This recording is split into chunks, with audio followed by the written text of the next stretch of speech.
اعوذ باللہ من الشیطان الرجیم بسم اللہ الرحمن الرحیم۔ یہ قرآن مجید کے وسط میں دو عظیم خزانے ہیں حکمت قرآنی کے، سورہ بنی اسرائیل اور سورۃ الکہف، اور یہ نہایت حسین و جمیل جوڑا ہے۔ اس میں جوڑے ہونے کی جو نسبتیں ہیں، نسبت زوجیت، کیا کیا مشابہتیں ہیں، کس کس اعتبار سے کمپلیمنٹری ہیں، وہ تو ظاہر بات ہے کہ میں شروع میں زیادہ وقت نہیں لے سکتا، یہ تو دوران جب ہم ترجمہ کریں گے پڑھیں گے بات واضح ہو جائے گی، لیکن ایک دو موٹی موٹی باتیں دیکھ لیجئے۔ اس سورت کا آغاز ہو رہا ہے سبحان الذی اسریٰ بعبدہ، اللہ کی تسبیح کے ساتھ۔ سورہ کہف شروع ہوگی الحمدللہ الذی انزل علی عبدہ الکتاب، الحمدللہ، اور حدیث نبوی میں آیا ہے التسبیح نصف المیزان والحمدللہ تملؤہ، نظام جو میزان معرفت خداوندی ہے وہ آدھی ہو جاتی ہے تسبیح سے، سبحان اللہ کہنے سے، اور پر ہو جاتی ہے الحمدللہ کہنے سے۔ یہ دونوں مل کر گویا کہ معرفت خداوندی کا جو بھی انسان کے پاس ہو سکتا ہے اثاثہ اور جو پونجی ہو سکتی ہے اس کی تکمیل ہو جاتی ہے۔ یہ ہم آگے چل کر المسبحات میں اس مضمون پر تفصیلی گفتگو کریں گے، لیکن یہاں نوٹ کر لیجئے تسبیح سے شروع ہو رہی ہے سورہ بنی اسرائیل اور تحمید سے الحمدللہ الذی انزل علی عبدہ الکتاب۔ پھر یہ کہ یہاں ہے ذکر اللہ اپنے بندے کو لے گیا، وہاں ہے اللہ نے اپنے بندے پر کتاب اتاری، یہ گویا کہ ریسیپروکل معاملہ ہو رہا ہے۔ دونوں جگہ عبد کا لفظ آیا، رسول کا لفظ نہیں آیا۔ سبحان الذی اسریٰ بعبدہ، الحمدللہ الذی انزل علی عبدہ الکتاب۔ اس طرح آخر میں آپ دیکھیں گے دو آیتیں قل سے شروع ہوگی، قل الرحمن ایما تدعوا فلہ الاسماء الحسنی، اسی طریقے سے آخری آیت بھی ہے،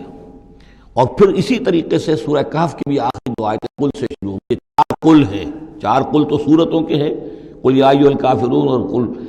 ھو اللہ احد اور قل اعوذ برب الفلق اور قل اعوذ برب الناس۔ چار قل بہت مشہور ہیں، لیکن یہ چار قل جو ہیں، دو آیتیں قل والی یہ سورہ بنی اسرائیل کی آیتیں، اور دو آیتیں قل والی جو سورہ کہف، نہایت عظیم آیات ہیں،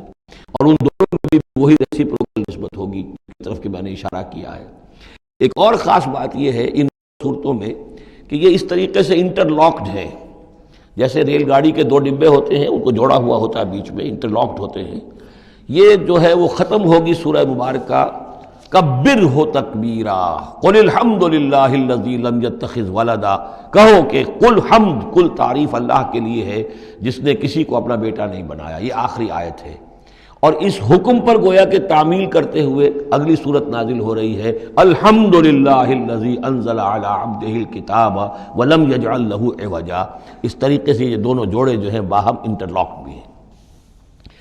یہ سورہ بنی اسرائیل جو ہے اس کا پہلا رکوع اس اعتبار سے بہت اہم ہے، بہت عظیم ہے کہ اس میں بنی اسرائیل کی تاریخ کے چار ادوار کا تذکرہ ہے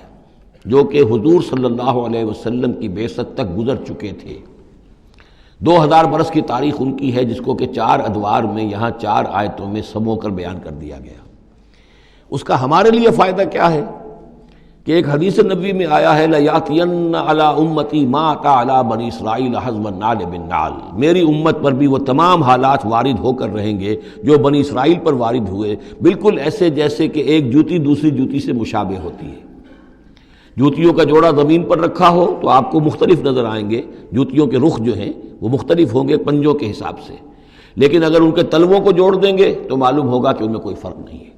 تو اسی طریقے سے چار ادوار امت مسلمہ، امت محمد صلی اللہ علیہ وسلم کی تاریخ کے گزر چکے ہیں۔ تو گویا کہ اپنے آپ کو سمجھنے کے لیے بھی یہ آئینہ جو ہے ان آیات میں جو تاریخ بنی اسرائیل کا آ رہا ہے وہ بہت مفید ہے۔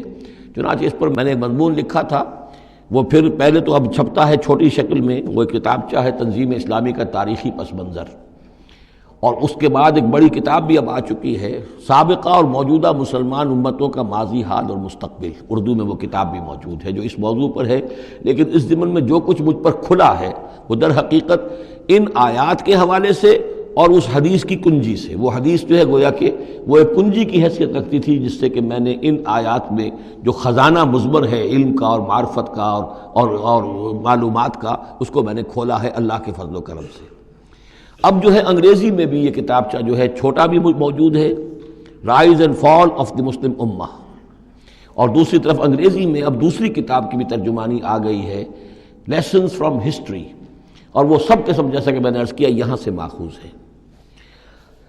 سبحان الذی اسری بعبدہ لیلا من المسجد الحرام الی المسجد الاقصی، پاک ہے وہ ذات کہ جو لے گئی راتوں رات اپنے بندے کو صلی اللہ علیہ وسلم مسجد الحرام سے، یعنی مکہ مکرمہ خانہ کعبہ کے پاس سے، الی المسجد الاقصی، دور کی مسجد کی طرف، یعنی یروشلم بیت مسجد اقصی جو کہ قبلہ رہا ہے بنی اسرائیل کا، الذی بارکنا حولہ، جس کے ماحول کو ہم نے بابرکت بنایا ہے۔ یہ بابرکت اس اعتبار سے بھی ہے کہ بہت ہی یعنی دنیاوی اعتبار سے بھی بہت زرخیز علاقہ ہے، بہت اچھی آب و ہوا ہے، اور اس اعتبار سے بھی کہ یہاں سینکڑوں نبی آئے ہیں، وہ حضرت ابراہیم کا مدفن بھی وہیں ہے، حضرت ابراہیم کا مسکن وہ رہا ہے، بہت سے انبیاء وہاں رہے ہیں،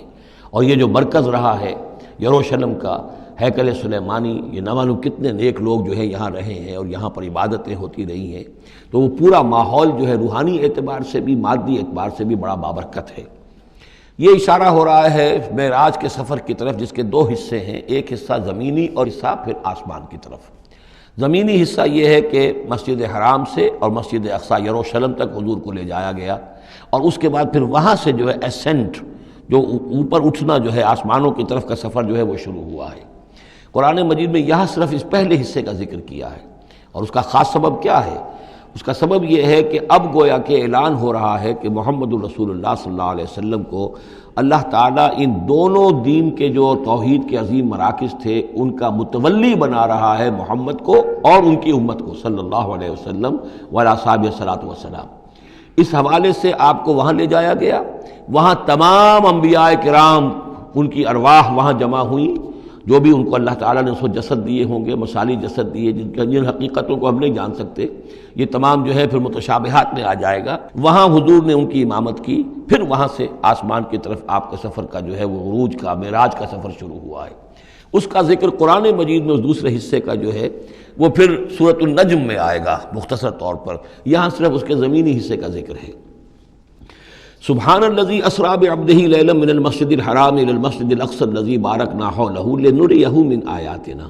تاکہ ہم دکھائیں اسے اپنے بندے کو محمد کو صلی اللہ علیہ وسلم اپنی آیات۔ انہ هو السمیع العلیم، یقیناً سمیع البصیر، یقیناً وہی اللہ ہے سب کچھ